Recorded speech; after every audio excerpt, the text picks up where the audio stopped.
Le ciel congolais a vécu un spectacle particulier aujourd'hui. 2 avions de chasse de l'armée angolaise et congolaise ont survolé Kinshasa, la capitale, ce vendredi dans le cadre d'un meeting aérien. Madame, Monsieur, bonsoir et bienvenue à cette grande édition de 20 h sur la RTNC.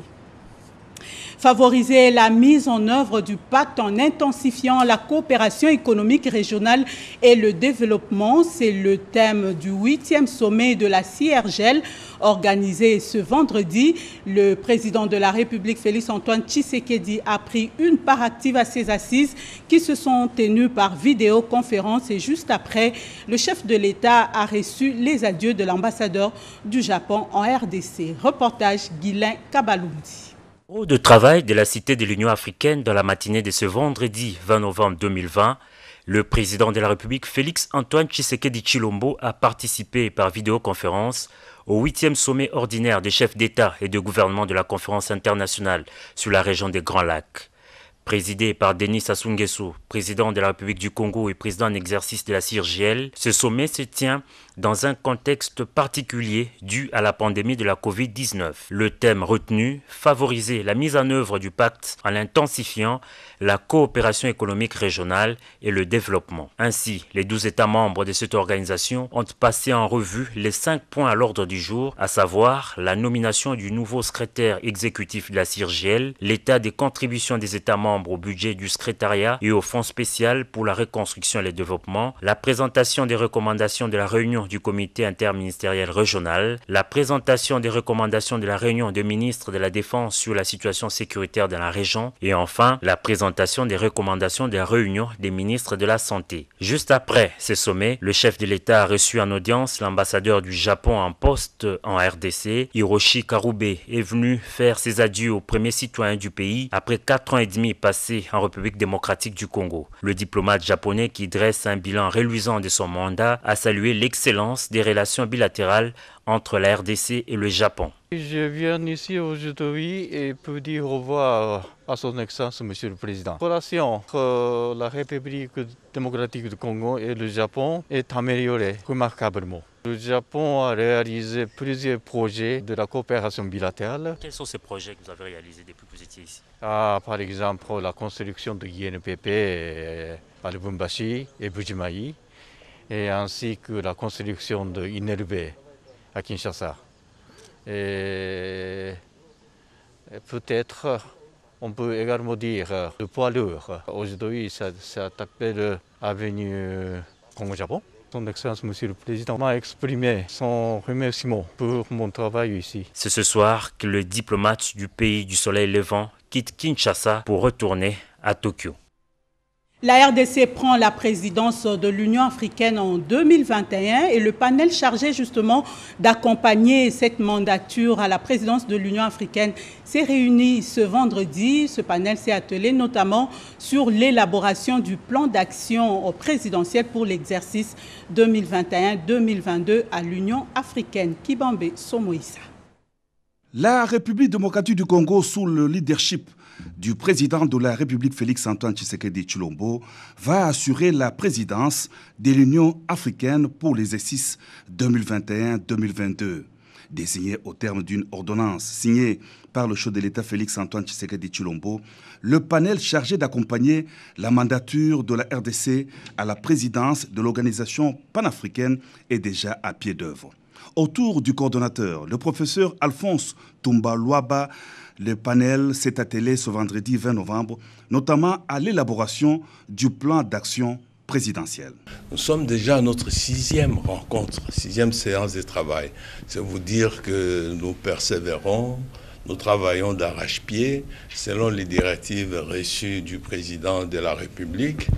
Nous sommes en train d'élaborer en ce moment le plan d'action présidentiel pour la présidence de l'Union africaine 2021 qui ira jusqu'en février 2022.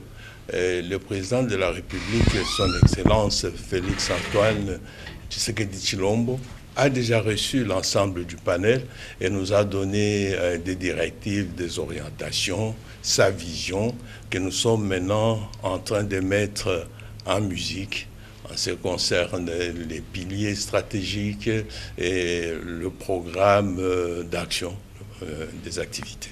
Une structure de réflexion, le panel d'accompagnement de la mandature de la RDC à l'UA est chargé notamment d'assistance dans l'élaboration et la mise en œuvre du plan d'action du chef de l'État en sa qualité de président en exercice de l'Union africaine et d'assurer les suivis fonctionnels et administratifs des activités de la présidence de l'Union africaine que va assumer la RDC. Et le meeting aérien annoncé par l'état-major des FARDC a bel et bien eu lieu aujourd'hui. Vous avez sûrement perçu des avions de chasse des FARDC des forces armées angolaises survolant la capitale Kinshasa. C'est le fruit de la coopération militaire entre la RDC et l'Angola. Plus de détails avec Giscard Koussema.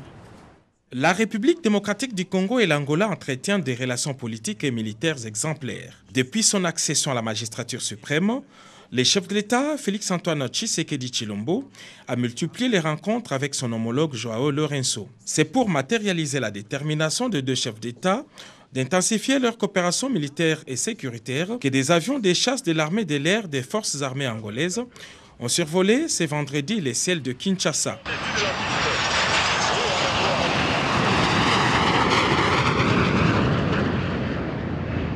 Après seulement 15 minutes de vol entre Luanda et Kinshasa, les deux Sukhoi 30K ont atterri à l'aéroport militaire de Njili en présence des hauts responsables des services de défense et de sécurité des deux pays.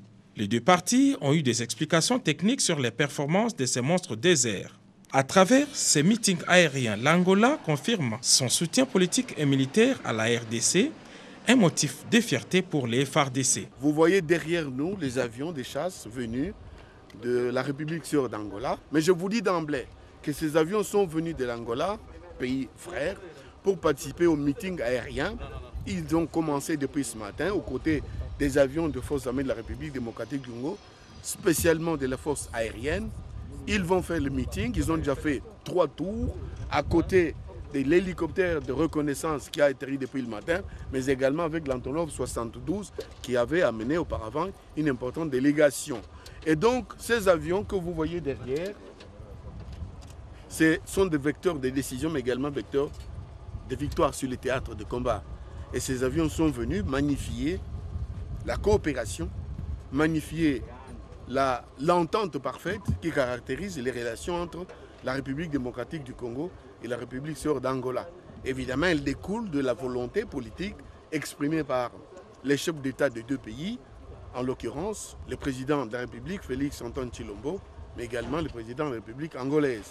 Ils ont décidé dans le communiqué conjoint sanctionnant la fin de leur rencontre la semaine en cours que dans le cas de l'assistance mutuelle, mais également de la coopération, qu'il y ait un meeting aérien aujourd'hui 20 novembre 2020 ici à Kinshasa, à l'aéroport international d'Njili. Avions supersoniques, ces Sukhoi 30K des dernières générations et d'autres avions de combat sont à la disposition des FARDC qui peuvent les utiliser chaque fois que de besoin. Avec une autonomie de 4 heures de vol, ces avions de chasse peuvent étendre leur autonomie jusqu'à 7 heures après un approvisionnement dans les airs. Cette coopération militaire marque un pas de plus dans la montée en puissance des FARDC au niveau africain.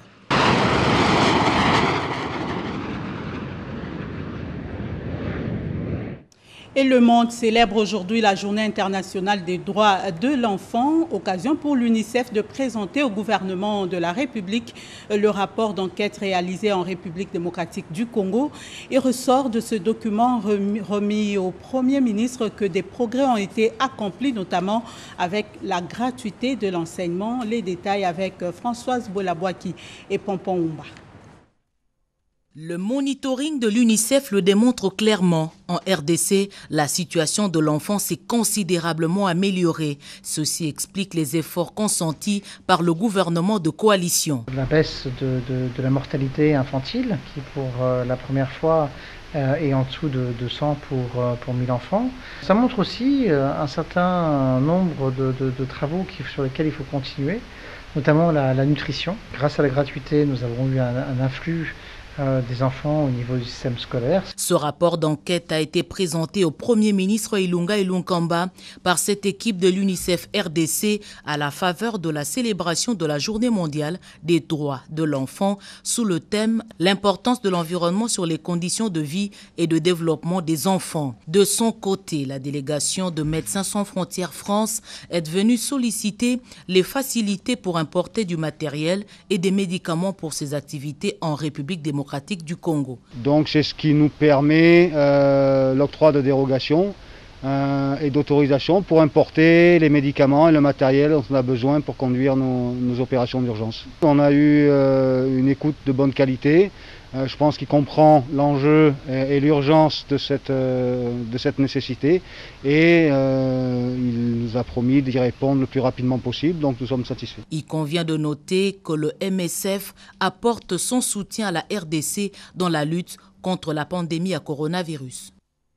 Le ministre d'État et ministre des ITP a effectué une mission d'évaluation des travaux exécutés à Kenge par l'OVD. C'est un reportage de Willy Atunakov. En provenance de Chikapa via Kikwit, où il a accompagné le vice-premier ministre en charge des infrastructures et travaux publics dans l'inspection des chantiers de voirie et de lutte anti-érosive, le numéro 1 de l'OVD a, sur son chemin de retour, lundi dernier pour Kinshasa, effectué une brève escale de travail à Kenge, chef-lieu de la province du Kwango. Sur place, sous la conduite du directeur provincial de l'OVD Kwango, Jimmy Maunda, l'ingénieur Victor Tumbachikela a inspecté les travaux de construction et de curage des caniveaux sur le boulevard Lumumba, travaux financés par le gouvernement central sous l'impulsion du chef de l'État à travers les FONER et l'avenue Matadiwamba qui nécessite le rechargement complet. Nous voilà à Kenge, dans le cas toujours du PER 2020. Toutes les provinces ont bénéficié d'un financement, notamment la province de Kwango qui a reçu à peu près plus ou moins 550 000 $. Nous voulons nous rendre compte pour voir quels sont les travaux qui sont prévus pour ces PER.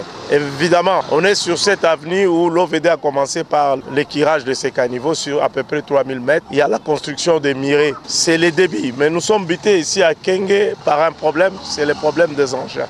C'était également une occasion pour les patrons de l'OVD de faire le tour d'horizon sur l'évolution des travaux inspectés par le vice-premier ministre à Kikwit et à Chikapa. Parlons santé avec la lutte contre le Covid-19 et surtout le renforcement de la surveillance épidémiologique. Un test rapide est en cours d'expérimentation. La séance de démonstration a eu lieu devant le ministre de la Santé, le docteur Etienne Longondo. C'est un reportage de Sandra Wallo et Patrick Kachala. Dans le cadre de l'amélioration de la surveillance épidémiologique à travers le principal point d'entrée du pays, en cette période de la deuxième vague du coronavirus, la Fondation Maison Pungwe apporte sa contribution au gouvernement de la République via le ministère de la Santé. Il s'agit d'un grand laboratoire biomédical moderne de tests rapides Covid-19 au standing international qui disponibilise le résultat après 5 minutes. Nous venons en appui au gouvernement congolais. Vous savez, l'État ne peut pas tout faire. Ainsi que notre association, par rapport à la pandémie, nous avons trouvé bon qu'on pouvait accompagner l'État par rapport à la pandémie. Fondation Maison Pungwe a un laboratoire biomédical moderne avec un plateau d'examen plus élevé aux standards internationaux. Nous sommes en voie d'accréditation ISO 14090, 9001, 14003 et la 15189. On a eu à voir avec le gouvernement congolais un contrat signé et nous allons être déployés partout en RDC, c'est-à-dire tous les aéroports, points d'entrée en République démocratique du Congo, il y aura un labo, il y aura une équipe pour faire cette détection rapide du Covid-19. Vous avez vu tout à l'heure quand on faisait la démonstration avec son Excellence le ministre de la Santé, c'est-à-dire chez nous, où les labos que nous allons placer partout au Congo, c'est-à-dire nous aurons un temps de rendu des résultats qui sera très court. Dans le même ordre d'idées, tous les membres effectifs du cabinet du ministre de la Santé ont été soumis au prélèvement du test rapide Covid-19. Question de s'assurer qu'ils sont en bonne santé. Et le Fonds des Nations Unies pour la population est l'un des partenaires de la Fondation Denise Nyakeru Tshisekedi. Son représentant résident en RDC est fin mandat. Il a fait ses adieux à la première dame du pays, nous dit Naïcha Kiala Mouila. 3 ans de service dans un pays hospitalier et partir, la démarche semble moins aisée pour le docteur Senen Outon.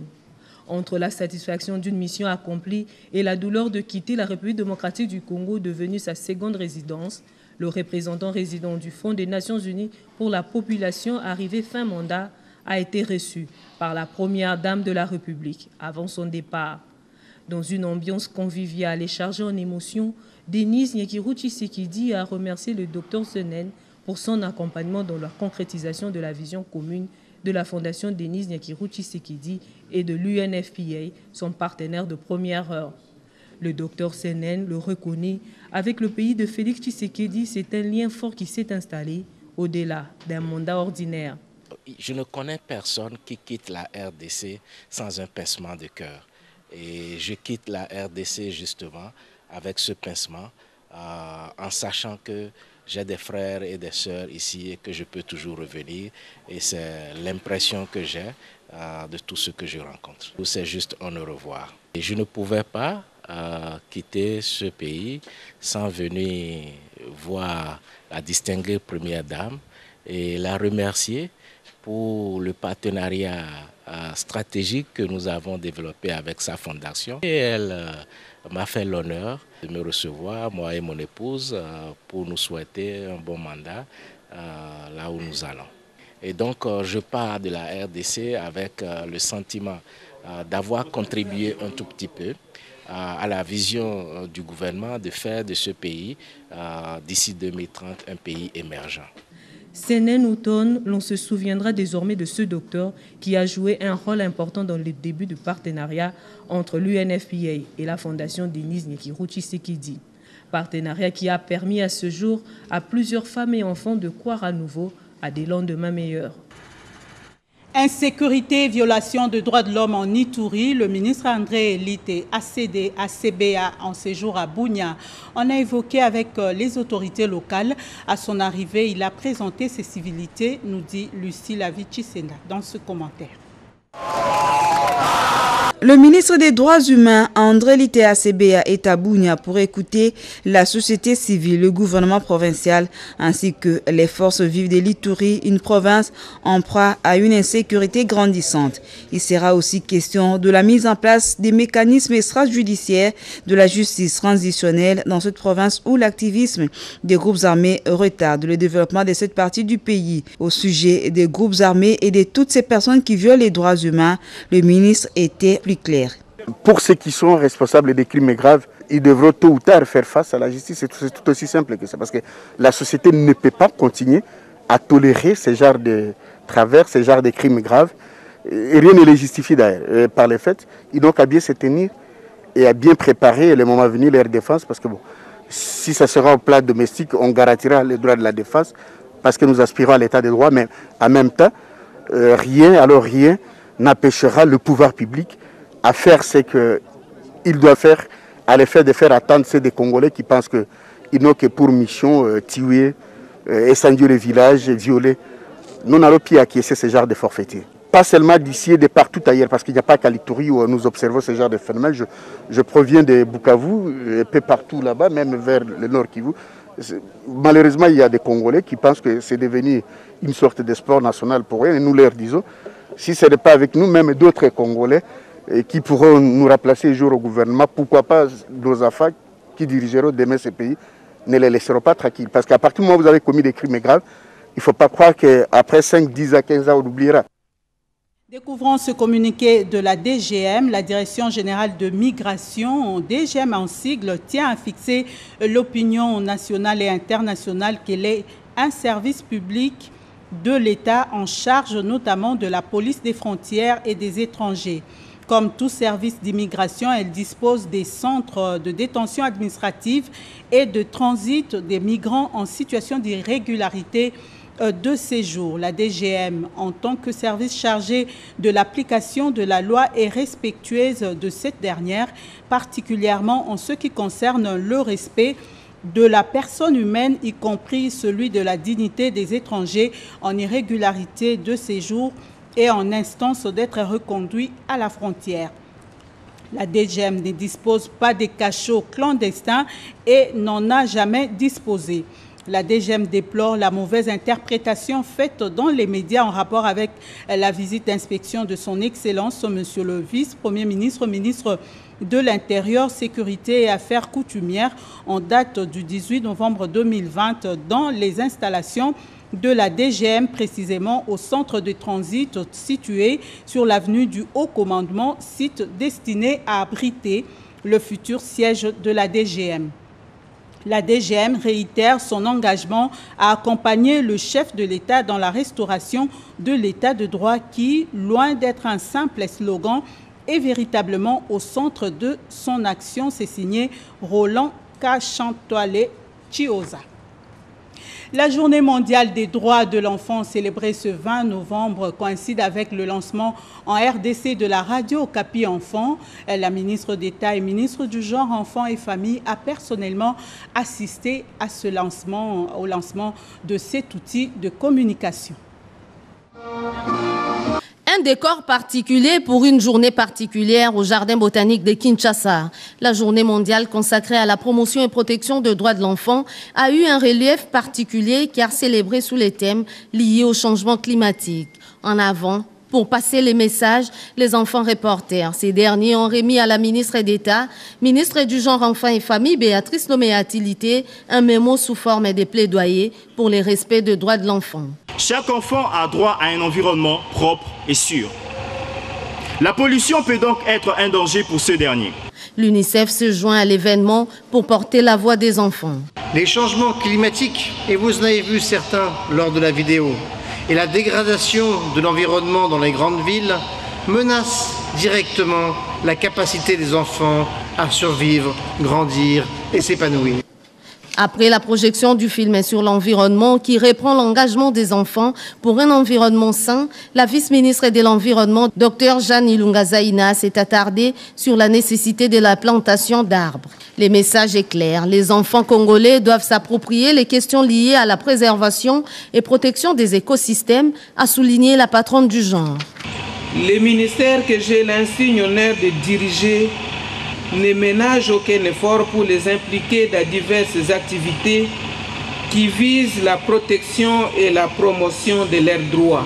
Pour être finalement en accord parfait avec les thèmes « Je suis adolescent, je m'engage avec ma communauté à préserver l'environnement de la RDC », les responsables ont procédé au plantage d'arbres sur les sites du Jardin botanique, mais aussi au lancement de la radio Okapi Enfant.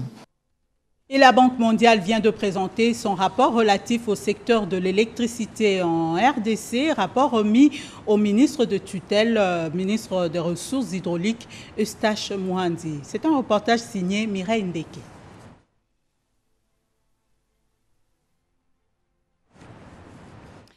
Je disais donc que la Banque mondiale vient de présenter son rapport relatif au secteur de l'électricité en République démocratique du Congo. Ce rapport a été remis aujourd'hui au ministre des Ressources hydrauliques, Eustache Mouhandi.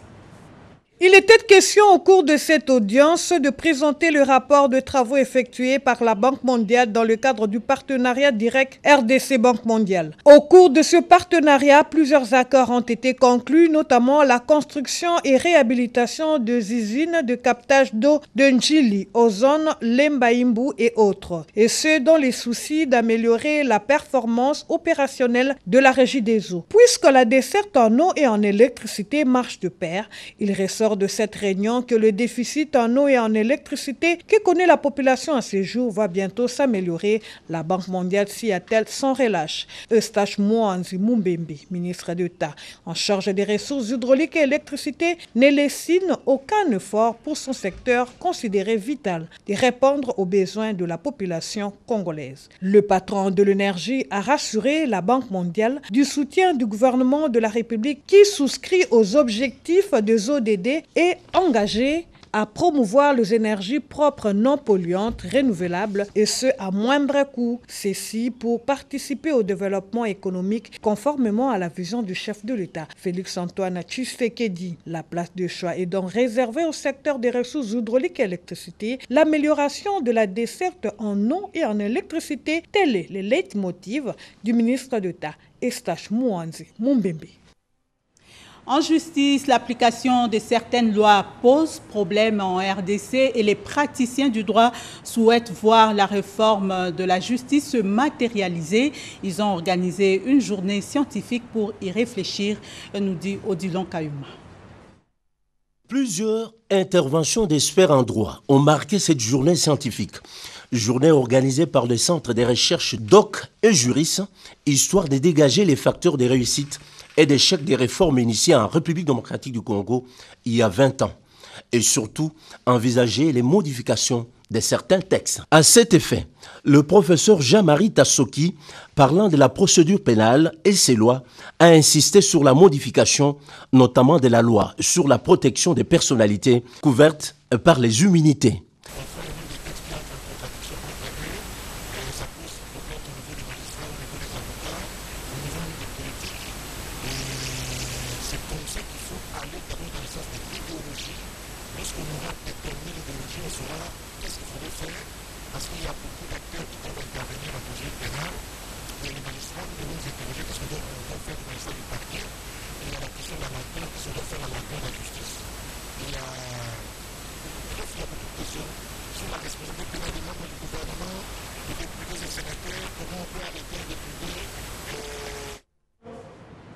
Toutes nos excuses pour la qualité de ce son. Nous allons revenir sur cet élément dans nos prochaines éditions. Quelle politique nationale de l'innovation pour la République démocratique du Congo? En tout cas, le processus de son élaboration est en cours. C'est dans ce cadre qu'il faut inscrire cet atelier ouvert par Guy Mikoulou, ministre intérim de la Recherche scientifique. Marie Kalong.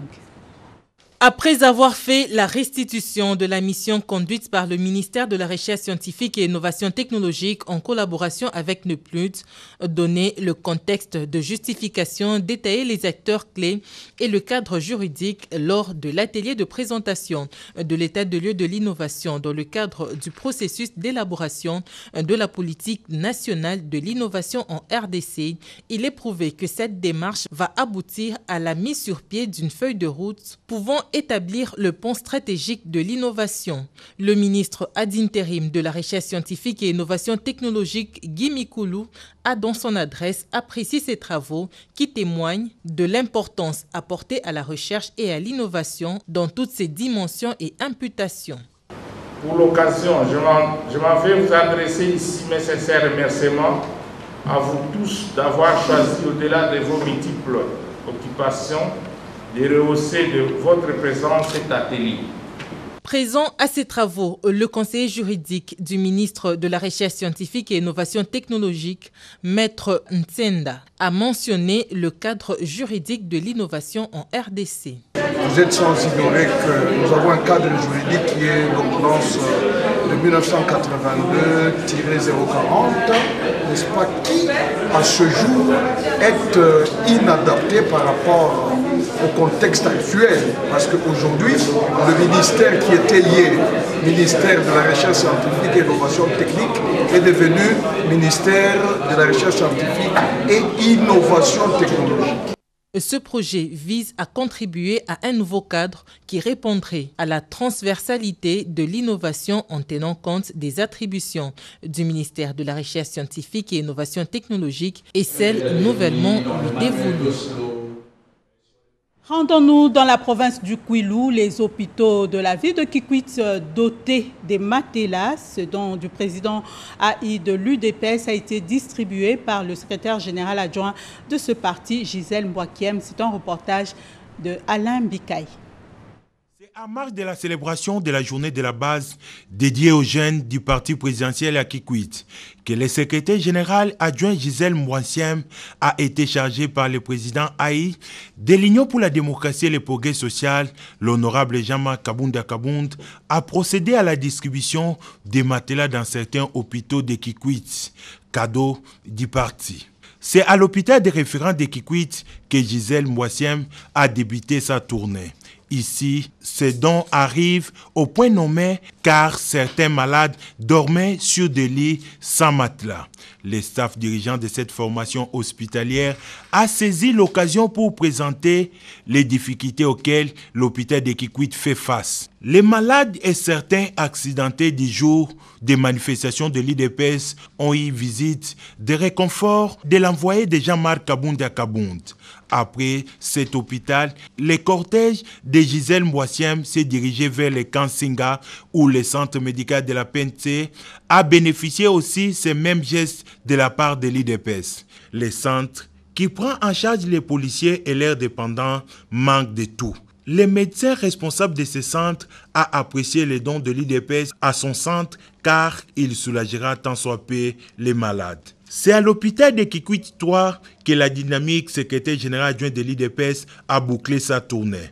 Reçu par les comptables de cette formation hospitalière qui a invité Gisèle Mboissiem à visiter l'érosion qui a déjà englouti la voie d'accès principale de cet hôpital. Après avoir prélevé la température de ses offices hospitaliers, Gisèle Mboissiem a promis de mener un plaidoyer en faveur de la population de Kikwit auprès des autorités compétentes. Kedina, je vous dis merci de votre attention et prenez bien soin de vous car chaque jour est une vie. Restez avec nous.